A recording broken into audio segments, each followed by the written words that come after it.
right.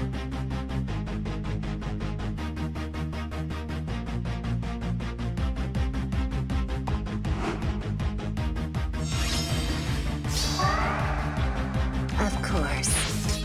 If that's what you want.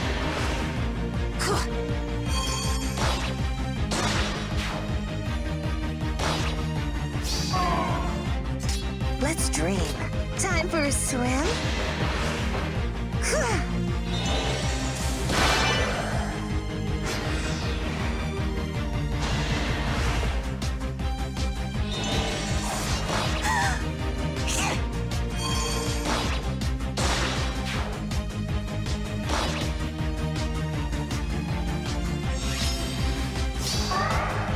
Orders for me?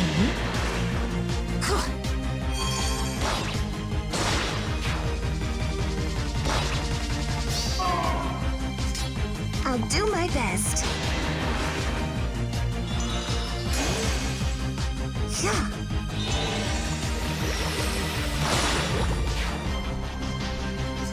Gotta cool off. Yeah. Yes.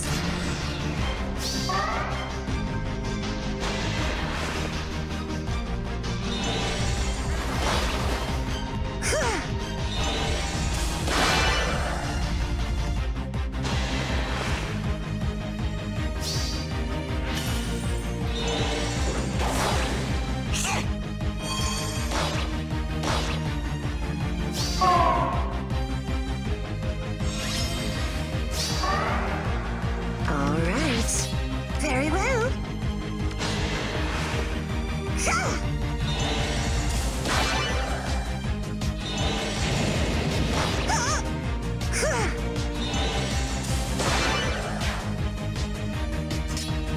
I'm listening.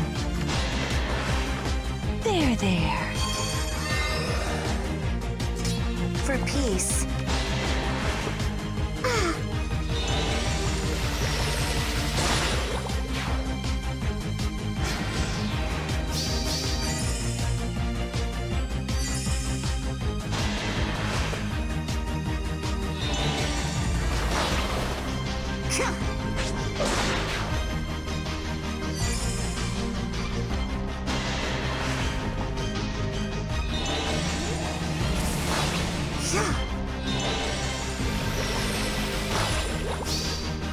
Sweet dreams.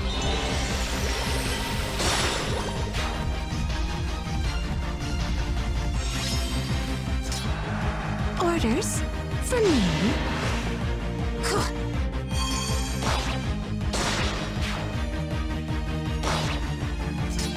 Let's dream.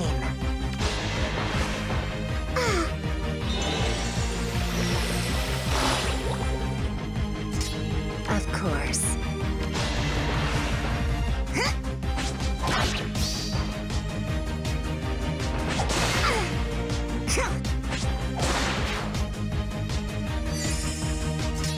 Time for a swim?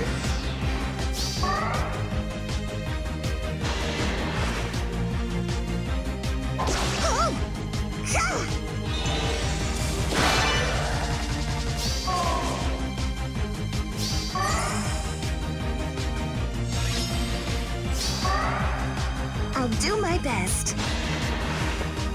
Yeah.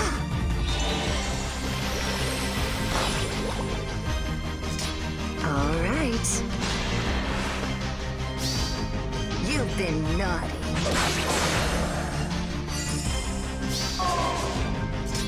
Gotta cool off.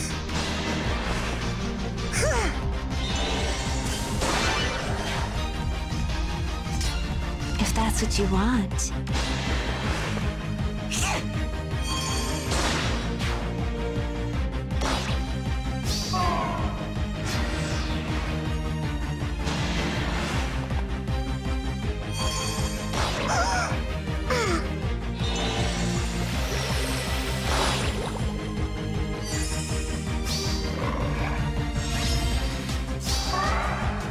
Yes.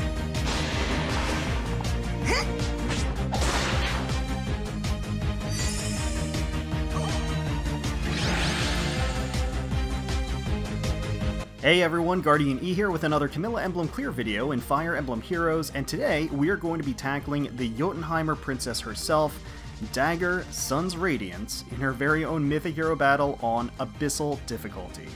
So let's get started. First things first, let's take a closer look at Dagr, Sun's Radiance. Naturally, she has her own native trusty axe, Skinfaxi, which gives her a little boost as well as allows her to have the Pathfinder ability. So Pathfinder ability we'll go into a little bit more in depth later, but it's very unique in that it grants additional movement ability to all of her allies as long as they pass through the tile that she's sitting on. So she acts as sort of a gateway to increase mobility for her troops. It also allows her essentially to negate and shrug off all penalties and debuffs on her stats. In fact, she uses that to her advantage and gets a boost out of them. She also has Dragon Fang on a 0-turn cooldown, which means that is going to hurt.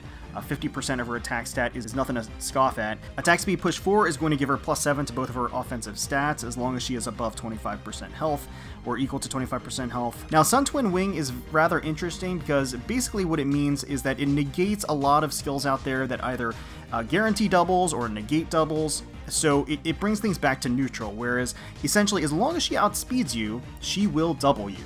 She also has Even Tempest 3 here, which is actually very tricky because that means that on even number turns, she herself gets an additional movement tile added to her. She is an infantry, so she normally only has 2. On even number turns, that means she'll be able to move 3 spaces.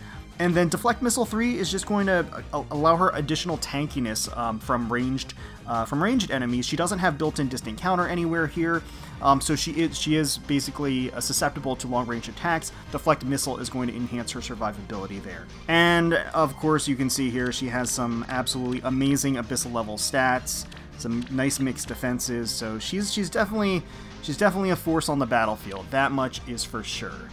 Now, for perspective, talking about Pathfinder, essentially as soon as Dagr starts to move on the map, she instantly increases the danger range of all of her allies around her with Pathfinder.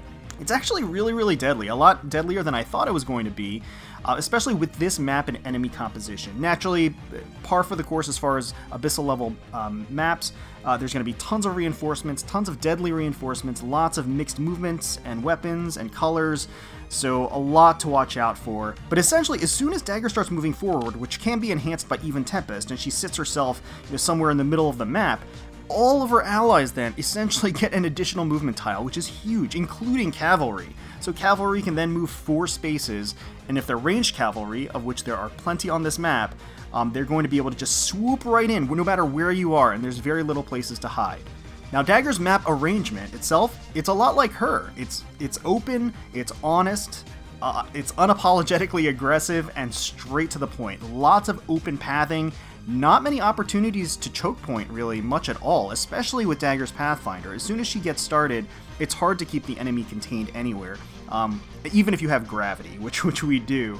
And so, again, wide open spaces, you do have these little plant structures here, which means that you can take ranged pot shots over them, but that also means is that it's very difficult to have any safe keeping or any safety away from the enemy, because a lot of them are ranged, and they can take pot shots over the plants as well. And then your starting position is limited because you have these walls off to the sides here, which limit your capability. And the fact that these are here also limit your maneuverability and mobility in terms of movement-based assists, like repositions and drawbacks. You're just more limited in that function to be able to draw back or reposition to safety. So deceptively tricky map. Despite how simple the layout is, it's kind of tricky in that regard. Like I said, there are a lot of troops, a lot of reinforcements, and actually some pretty interesting ones. So for example, the Bowflyer over here has speed, res, rain. I guess she's not that interesting, but she's pretty deadly for a flyer team, of course, or against a flyer team. So something to watch out for. Very offensively capable. And you have Lance Knight, and I think this is the debut of the save skills on an Abyssal level map. So this Lance Knight right here is basically set to be a huge tank, 55 defense with a bonfire. So he's just situated to just tank all the hits, to swoop in and use save to tank any of the attacks on any of his allies. And then he has Crafty Fighter 3, which negates your special charge capabilities too, which is pretty limiting. The rest aren't too remarkable. You've got a Gromblade user, which is always deadly with Heavy Blade. you have an Armor Smasher unit just in case you're using armor units, and up here you have a Blar Owl user who also has guard. And there is kind of like an obnoxious level of number of units on this map that negate your special charge capabilities. So let's take a look at the Camillas themselves. We'll start with Vanilla Camilla here. So she's naturally plus 10 Dragon Flowers, speed asset, has summoner support, has her native Camilla's axe with special refine, reposition for the assist, ether for the special, distinct counter for the A slot, guard bearing 3 for the B slot, Hone Flyers for the C slot, and Mystic Boost 3 for the seal. So I really just kind of swapped in Ether to get a little bit additional sustain and some big damage at the end. Next up, we've got Tropical Beauty Camilla, merged at plus 10 with 5 Dragon Flowers, attack asset. We actually gave her Packed Blooms Plus with an attack refine as well as reposition, Miracle for the special, Swift Sparrow 3 for the A slot, Flyer Formation 3 for the B slot, Goad Flyers for the C slot, and attack speed bond 3 for the seal. Packed Blooms is actually a really interesting tome, and this was just a good excuse to give it to her. It works really well here and adds a lot to her sustain and viability. Next we have Flower of Fantasy Camilla, merged at plus 10, 5 Dragon Flowers, attack asset, has her native Book of Dreams, reposition for the assist, Glacies for the special, once again to get that really huge damage in a burst, attack res bond 4 for the A slot, desperation 3 for the B slot, Goad Flyers for the C slot, and speed res bond 3 for the seal. This took a little bit of manipulation to make sure I had the threshold for certain stats for AI manipulation, as well as securing certain kills and tanking certain hits. And then finally we have Light of Nor Camilla, merged at plus 10, 10 Dragon Flowers, summoner support, attack asset, has her native Sangreether, has Martyr Plus for the assist to actually give her some self-sustain, because I actually had to remove Renewal, as you'll see. Miracle for the special, attack speed push 4 for the A slot, Wrathful Staff 3 for the B slot, Goad Flyers for the C slot, and Brazen attack speed 3 for the seal. That combination does ensure that she is getting some sizable bonuses to her attack and speed regardless of what her HP threshold is, and in certain sweet spots of her HP, she's going to get huge boosts to her attack and speed. So the very first thing we want to do is just get out of this little nook that they've placed us in and engage. Just engage and engage, and take out as many units as we can, because there's like, I don't know, like 15 total units that appear over the course of this map. So it can be a little bit of a grueling endurance struggle. So we're just going to reposition ourselves forward here, and that's going to give the necessary boost for Brave Camilla to be able to double and take out the Sword Fighter on player phase. Very nice. We're going to have Gravity on the Grondblade user, but that doesn't actually matter. We want to tank him to be able to take him out on the following turn. So we're actually going to take this opportunity to do a little damage to the Lance Knight. I didn't even mention the fact that he has Vanguard Plus, has Sturdy Stance, as well as Deflect Magic 3, which again severely reduces damage when you're doubling, and that 99 HP. But anyway, we're going to player phase and attack with Summer Camilla, who would have killed were it not for the Deflect Magic. And then we're going to bring Adrift Camilla just up here for support. She's going to get a Hone Flyers buff for the following turn, as well as provide the necessary buffs to Brave Camilla to take out that Gromblade user. So now we've got another wave of reinforcements that have appeared. We have this Sword Cavalier over here, which is surprisingly annoying. This Cavalier obviously has huge range, and then when Dagger's in play, has even more range. Ruby Sword Plus, easy to take care of as long as you have blues in his path, but not so much when you have any greens. She's going to do a lot of damage that way. And Lunge, which a lot of melee cavalry tend to have on these maps, because that's basically going to pull you into the danger range of a lot of other threats on the enemy side. We've also got this red mage that appeared that has Rotterfox Plus, Moonbow, attack speed bond 4, null follow-up 3, and pulse smoke 3, so some premium skills here. And then we've got this green Fafnir off to the right-hand side. Got Light Breath Plus for some debuff capabilities, Fury 4, Dragon's Ire 3, Go Dragons, as well as Air Orders. And that does lead the way and pave the way for some potential flying shenanigans on the enemy team, so it is worthwhile to try to take her out as quickly as possible. So on this turn, the big threat of the Bowflyer is making her approach, so we just want to eliminate her right away. And we're going to use Brave Camilla to do that. Just player phase, she is not able to counter attack, and we're going to do enough damage to go ahead and take her out. Next, the green Fafnir, like I mentioned, is a big threat. Not so much now that the Flyers are out of the picture on the right-hand side, but regardless, let's take her out with Adrift Camilla. Double on player phase. And then again, the increased range of the Sword Cavalier is deceptively annoying, so we're going to take him out right quick with Summer Camilla. And now we're just going to shift up here with Vanilla Camilla, and this is actually going to give the necessary buffs to Adrift Camilla, as well as Summer Camilla on this turn. Now, Summer Camilla is going to tank the hit from the Blue Mage. Like I said, Brave Camilla is going to tank the hit from the Red Mage. Miracle's going to go off so that she can survive that hit. So now, at this point, we've got more reinforcements, of course, why wouldn't we? And their cavalry, which again is, like I said, super annoying when you have Dagr in play, because they essentially have 4 movement. And lo and behold, Dagr starts to move, right? So the Blue Cavalier here, these are actually 2 kind of quote-unquote utility units on the enemy side, and they're both super obnoxious. And the reason why I say that is because the Blue Cavalier here is set with double Savage Blow, as well as Fortress Defense Res 2. So relatively tanky, especially from a res perspective, and the point of this unit is really just to go in and Poison Strike and Savage Blow to just whittle away your health on your team so that the rest of the troops can pick them off. So that's pretty annoying. This Troubadour over here, I swear, is one of the worst elements of this map. Just so annoying. So annoying. Obviously, as a cavalry unit, it has the increased mobility with Dagr, ranged, and she always seems to do like a lot of damage. Like a lot of damage for some reason. More than you would think for a cleric. Has really impressive res. She has Flash Plus, which means that effectively if she attacks one of your units, any surrounding units aren't going to be able to counterattack. And that's a huge disability on one of these Abyssal maps where you're trying to pick off units on both phases. It's really important with all the reinforcements. So she's got Flash Plus with a Wrathful Refine, which essentially means she's going to be doing good damage, and Attack Defense Push 4, which enhances her damage. Recover Plus, Windfire Balm. We have Live to Serve for the B slot and Mystic Boost 3 for the Seal. Those 2 things in tandem are going to allow her to essentially self-sustain a lot. There's going to be a lot of self-healing involved here. And then also Odd Recovery 3. So this is another premium skill that we see on an Abyssal map. And we haven't seen it in play that much, but this is incredibly effective for a support unit, and what it essentially does is on odd numbered turns, any units within 2 spaces are going to get 20 health heal, just passively. And then also, all penalties will be eliminated. And that's not only penalties to stats, that's also just any other effects like Guard or Triangle Adept and Gravity. I'm just going to say that right now.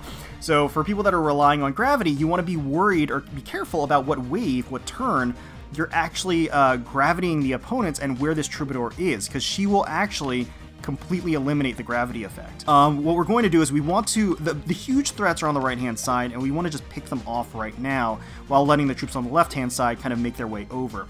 So in order to do that, we're going to reposition Summer Camilla over, and we're going to use her as well as Flyer Formation to go ahead and engage on the Red Mage on the right hand side. She can cleanly take her out, as well as get a little bit of heal, but we want more heal, and not only do we want more heal, we want heal on Brave Camilla. So we're going to use this opportunity to use the Martyr Plus, get healed, top off Summer Camilla, get some heal on Brave Camilla, and now we're going to use Adrift Camilla to eliminate the Red Mage on player phase.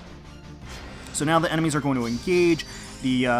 The Blue Cavalry Mage is going to attack Adrift Camilla, the Blue Mage Infantry is going to attack Vanilla Camilla, and in both scenarios, we are going to take them out on enemy phase. That Glacie is coming in clutch, doing huge damage, despite the weapon triangle disadvantage. And now we've got this Lance Fighter that has appeared. They have Instant Lance Plus, as well as Heavy Blade. We've got Lull Attack Defense 3, Joint Drive Speed, as well as Death Blow 3, and this Lance Fighter does a lot of damage on player phase, even without having an offensive special. Just really does a lot of damage. And then on this side we have the Green Thief. So the Green Thief has the Cleaner Plus, as well as Glimmer and Life and Death 3. Not Life and Death 4, thankfully, but as you can see, his attack and speed are already pretty sizable, as well as Pass 3. So that's tricky, because that means that you can't really hide safely. And not only can you not hide safely, that paired with Dagr means that this Green Thief can go all over the place and pass right through your units and attack a weaker unit to eliminate them. So that, in addition to Panic Smoke, Panic Smoke 3 plus the passive effect of the Dagr in general, or Dagr weapons in general, means that huge debuffs, huge potential debuffs on your team. So those are definitely two threats. I would say the Green Thief is more of a threat, but the Lance Fighter certainly holds her own as well. So we're going to take out the Lance Fighter with Brave Camilla here. Just cleanly take her out. Not messing around. The Lance Knight is still here from the very beginning of the map. We're going to chip away at the Lance Knight by using Adrift Camilla, do some damage. Obviously that deflect melee. And at this juncture, we can actually use Vanilla Camilla to finish off the Lance Knight. It is close. It is close. She survives the bonfire with 1 HP. She does tank this bonfire, but she does survive, gets the Mystic boost, and then we reposition her to safety with Summer Camilla. Now, a lot of the enemy troops also end up surviving with 1 HP. I'm just going to put that out there. So, you know, the door swings both ways here. So at this point, thankfully, we are positioned to be able to clean up. Summer Camilla was able to tank the Green Thief, thankfully, and now we can just go ahead and mop up the rest. So the big threats here, Dagr naturally, we want to go ahead and player phase, attack her with Adrift Camilla, do some sizable damage. We're going to use Vanilla Camilla to proc that Ether on this Green Thief, and this Green Thief is going to survive with 1 HP. But that's okay, because we can finish him off with Summer Camilla. And then finally, we'll be able to take out Dagr on player phase with Brave Camilla here. And that's also going to enable Miracle on her, so that she doesn't have to worry about sustaining a hit from this Troubadour. Troubadour is going to opt to attack Adrift Camilla instead, take some sizable damage from that on enemy phase, and we can finish off this menace of a Troubadour with Vanilla Camilla on player phase.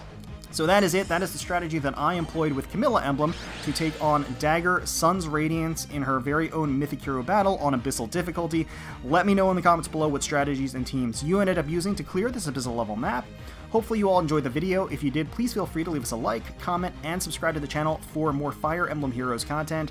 We thank you all so much for watching and for taking time out of your day to spend with us. We really do appreciate it. Certainly hoping you're all staying safe, healthy, secure, and united out there, and wishing the very, very best for you, your family, and your friends. And until next time, let's protect those skies.